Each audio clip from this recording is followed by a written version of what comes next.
Hi hello எல்லாரும் எப்படி இருக்கீங்க? நாங்கள் கிராசரி ஷாப்பிங்லாம் முடிச்சுட்டு பாரத் பவனுக்கு தாங்க வந்திருக்கோம். 1 hour வெயிட் டைம் சொல்லியிருந்தாங்க இல்லையா? அவங்க என்னதான் ஃப்ரெஷ்ஷாக செஞ்சு கொடுத்துருந்தாலுமே அந்த 1 hourல நம்ம வீட்டுக்கு போய் ஃப்ரெஷ்ஷாக செஞ்சிடலாம் அப்படின்னு தான் எங்களுக்கு தோண ஆரம்பிச்சிருச்சு.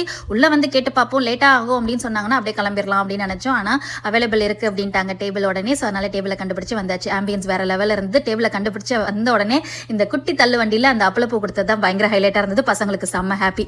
ஐபேடில் தாங்க மெனுவே கொடுத்துருந்தாங்க. ஸோ அதை பார்த்து ஆர்டர் பண்ணியாச்சு. என்னுடைய பெரிய பையன் டிஃபால்ட் இந்த வரைக்கும் வீடியோ பார்க்குற எல்லாருக்குமே தெரிஞ்சிருக்கும். அவன் எந்த ரெஸ்டாரண்ட் போனாலும் ஆனியன் ரவா தான் ஆர்டர் பண்ணுவான். அதுக்கு கொடுத்த சட்னியுமே பார்த்தீங்கன்னா வேற லெவல் டேஸ்ட்ல இருந்தது.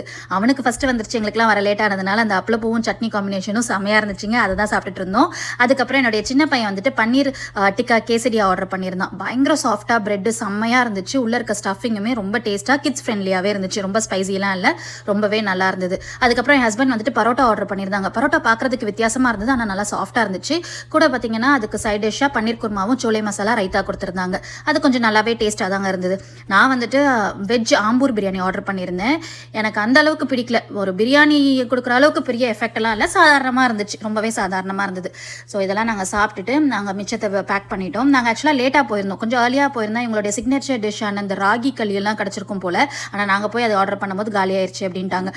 என்னை பொறுத்த வரைக்கும் ஒரு வாட்டி ட்ரை பண்ணலாங்க. ஆனால் அவங்க கொடுத்த ஹைப்புக்கும் 1.5 மணி நேரம் 2 மணி நேரம் வெயிட்டிங் டைமுக்குலாம் ரொம்ப டூ மச்சாக தான் இருந்தது. நாங்கள் கடைசியாக ஒரு ஃபில்டர் காஃபி மட்டும் ஆர்டர் பண்ணிவிட்டு எங்களுடைய டின்னரை முடிச்சாச்சு. விலை ஜாஸ்தி தாங்க, எல்லாமே ஓகே. ஆனால் நன்னாரி சர்பத் $10 போட்டிருந்தாங்க பாருங்க, அதுதான் ரொம்ப ஷாக்கிங்காக இருந்தது. எங்களுடைய பில் டிப்ஸோட $77.47. வீடியோ பிடிச்சிருந்தா மறக்காம லைக் அண்ட் சப்ஸ்கிரைப்.